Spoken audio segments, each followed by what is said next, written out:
Good morning, brochachos. My name is the Jurassic Insider, and welcome back to Jurassic Park Builder for episode 752. And today we have the Tomontodontosaurus, which is a dolphin, which is very epic. So let's get this back.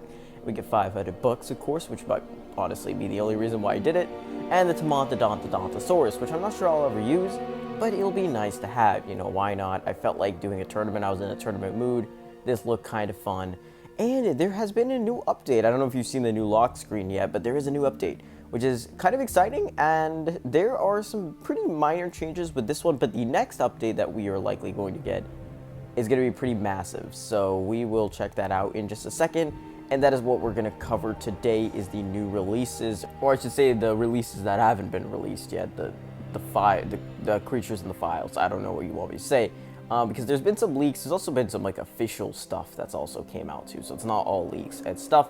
Most of it is confirmed. So we'll check that out today. Also, I got this epic trade that I'll go and just pop up on screen today. That was beautiful. It was one of the most amazing things I have ever seen in my entire life playing this game. So that is awesome. And aside from that, I don't really know if we've got anything else too crazy to cover. We'll just cover this new update, tell you guys what is coming new. So if you're just interested in the new updates, the creatures, the stats, what you need to get them, I will go ahead and cover all of that information in today's episode. Unfortunately, I don't think it'll be a super long one, just because I have other videos I want to get out and other things I need to do. So we'll just cover this update. It'll be nice, it'll be fun, it will be simple and effective, and that's what we like here on the Jurassic Insider channel.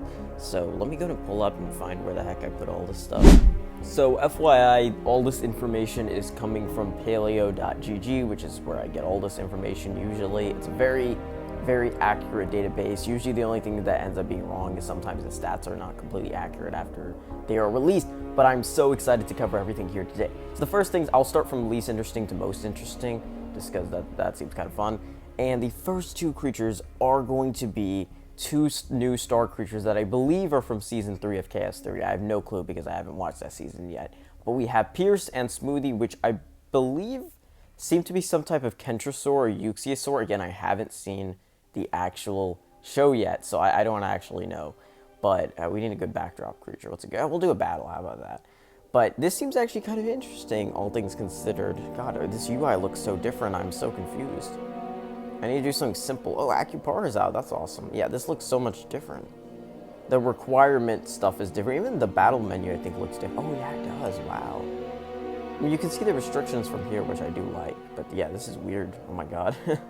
Do we have any new tournaments or anything now that one was over? It doesn't look like it. Okay. So just some UI changes for the most part. I don't think anything new's been added this update, unless if there's anything that's been added here. And it doesn't look like there is, no. Okay, I think we had the Acoustic Baryonyx already. I don't think that's a new thing at all. So what that means is that we got two new star creatures, nothing too special there. They aren't even like the super star creature or mega star, I don't know what you want to call them. They are just normal star creatures, so nothing absolutely insane there. I want to do a fun event, all these seem boring. Let's do this, I guess.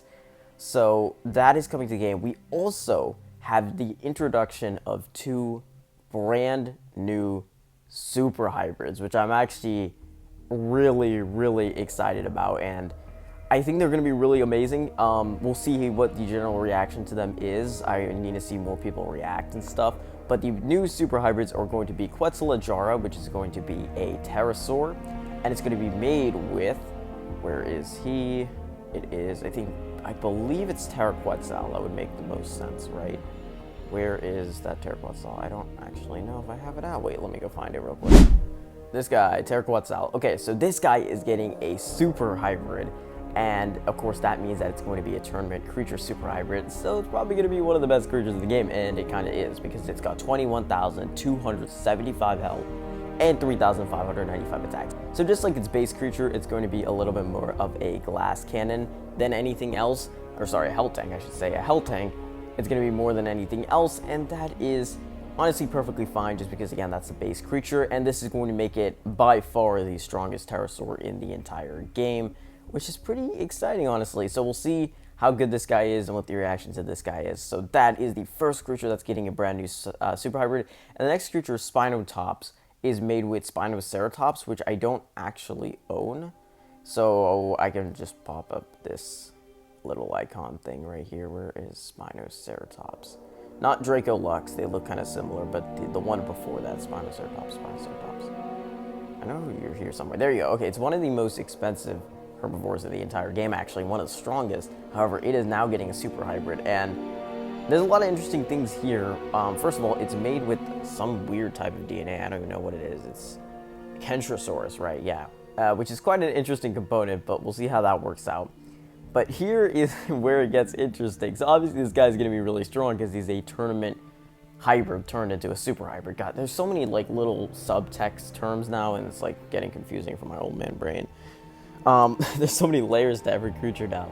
But this guy is going to have, at max, 1,118 health, which sounds pretty normal compared to Pteroquetzal, which we just looked at, and even some of the previous ones, like the Hydroboa and whatever the heck the other one is, the amphibian. However, what makes this guy really interesting is that attack, which happens to be 7,792 attack, which would put it as the creature with the most attack in the entire game as a herbivore, which is really insane and honestly just awesome. I think that's a super cool decision on the game. It won't be the strongest. I think Hydroboa will still be the strongest. So yes, the strongest creature in the game will still continue to be a Cenozoic, which is so strange, but oh well, you know, the game will do what it wants.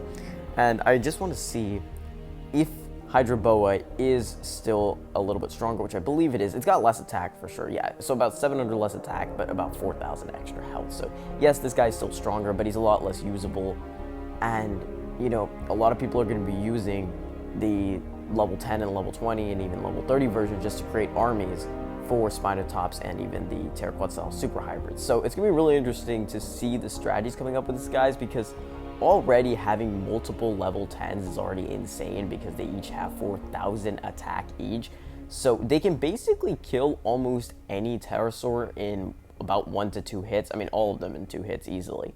But having multiple creatures that can do that is pretty insane. Not to mention when it is max, which of course is going to take a long bloody time. This guy is going to be so expensive. It costs 6,000 Kentrosaurus DNA, which if you compare that to like Velociraptor DNA required for Indoraptor, it's 3 times as much, which this guy's probably going to be even more rare to get his DNA. So you already know it's going to be insane to even buy more of these in the first place.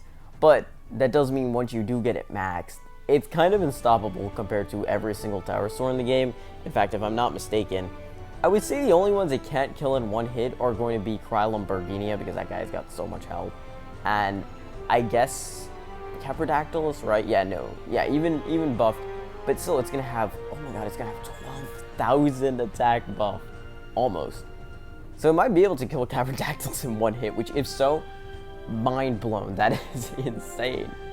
So we'll see if this all actually happens, because if they don't nerf it, which I hope they don't, that's going to be insane, honestly. So yeah, congratulations to anybody who knows that they're going to be able to do this and going to be able to get all the DNA, and they already have Spinotops, which I unfortunately do not have Spinoceratops. I do have Pteroquetzal unlocked, but not Spinoceratops, unfortunately. So I probably won't be getting this off the bat, but you know, if it does get re-released, Sinoceratops, that is, that will be very, very much appreciated. So Ludia, you know what to do. You know where to hit me up. Just add a tournament for Sinoceratops, I should say, and they probably will, especially since they just did Pteranodon 2. They're probably planning to do the same thing here. Again, they plan this stuff months ahead because that's how game development works. So that is honestly just scratching the surface here, and I guess we'll actually do a battle here just so I don't bore you guys too much in the background. I'm just really excited to talk about this stuff, so let's do, I don't know, some random ass event. Let's do Glacial Shift, sure, why not? So those are the brand new super hybrids that are going to be added. So the interesting thing is the only tournament super hybrid class that we don't have out of the Jurassic creatures, at least, is carnivore, which I actually think is very, very acceptable. You know, it's not completely required. Indoraptor, yes, while it's not as good as these guys, they're honestly just in a close enough range. Plus, there's just so many of them that I don't think people will be begging for them to add one. But also, inevitably, they will. It's not the hardest thing to just it's actually hard to come up with like an amphibian hybrid in this game. It's very rare that that actually happens. But whenever it comes to carnivores, like they'll just pull out anything. There's so many options, so. And you might be thinking, oh, what if one of them is the D-Rex? Well, that's probably not gonna happen because the D-Rex has been released in another form, or it's going to be released in another form, I should say, that is not a tournament. A tournament hybrid, super hybrid. I don't even know what to call these guys anymore. And that is, hopefully, let's see if it's even here yet. I don't know if it's logged or if it's just a leak. I might put up an image if there's any leaked image. There is no, okay. This guy's gonna be released as a boss, which is really interesting. Now, I don't know if this is the exact same type of boss as, for example, like Acupara, which we have now. It could be something, you know, a little bit different. I don't exactly know yet, obviously. I'm not like a prophet, I don't know. But if it is a little bit different, I think that's for the better, and I hope the rewards isn't just something we already have in the game, or like nothing terrible, you know? I want it to be something that's actually genuinely worth it and adds a little bit of flavor to the game other than you're just fighting a boss, basically, because we already have so many bosses that are not really that special, you know? Whenever you see them, they're really cool to fight, yes, but the differences between the two aren't that apparent, or the different ones, you know? It's just like, oh, who cares if you're fighting Valkyrie or Salamander? It doesn't matter. You know, they're all the bosses, so this maybe will add a lot more flavor to that, so I hope they don't add it as just a regular boss like the rest of them. And it could end up becoming a playable boss, you know, who knows. So I know some people are going to be disappointed that it's not playable, and for me personally, I don't mind it too much just because it's just not, it's gotten into the territory where it's not a dinosaur at all, which yes, I get it. Indominus Rex, Indoraptor, all these hybrids, they aren't dinosaurs either. But I think the difference with those guys is they are dinosaur-like, whereas D-Rex definitely feels more like a Godzilla hybrid monster thing, you know, mutant monster thing. And if you guys do think it would be cool to own that in the park, I completely agree. I think it is cool. I just don't personally agree that it should be I don't care. You know, it's not that I don't think it should. It's just I personally don't care. So if you do, then yeah, you can complain about it to Ludia. They might listen, they might not. It's kind of a mixed reception with that kind of thing in this community, but it may work. I don't know. So personally, I'm not too fussed about it though. But what I am very interested in is the final little addition, which is going to be, I'd say probably the most exciting thing here.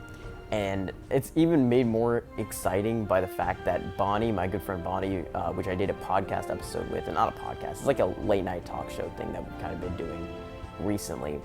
And he predicted that, or not, he didn't predict, he was just suggesting the idea that they should add like pescatarian creatures, like a mix of carnivore and aquatic. And literally a day later, less than 24 hours later, there was a leak of a Spinosaurus Rebirth version coming in, which we kind of predicted was going to come to the game. Except it was a land and aquatic creature. It is a carnivore and a surface. Now, I'm not saying that he suggested this and the devs listened to him. Like, obviously, they don't have that much time. I'm not going to say that. You know, I'm not going to go that far. But I do think it's completely plausible that they added the class, and you know, it just ended up as a coincidence, just predicted it. But it is really cool that he was able to predict that, and that's honestly really exciting. It's a superstar creature, just like the other two that have already been released, the Mosasaur and the Cerato. And again, it's going to be a mix of two creatures, so we can use them in the aquatic and the Jurassic arena, which is honestly just so insanely, has so much potential. And there might be even more creatures added to this class. I just can't wait, because it really seems like they're trying new things. Yes, they're kind of sticking to the basics still, but they are trying new things in those fields. So anyways, guys, I think I went ahead and ran out of time for this episode of Jurassic World, the game. So let me know your thoughts down in the comment section. I will be telling you about this update and the future updates more in the following episode. But yeah, that's about all the time I have for. So I will see you all next time. This is Jurassic Insider, signing out.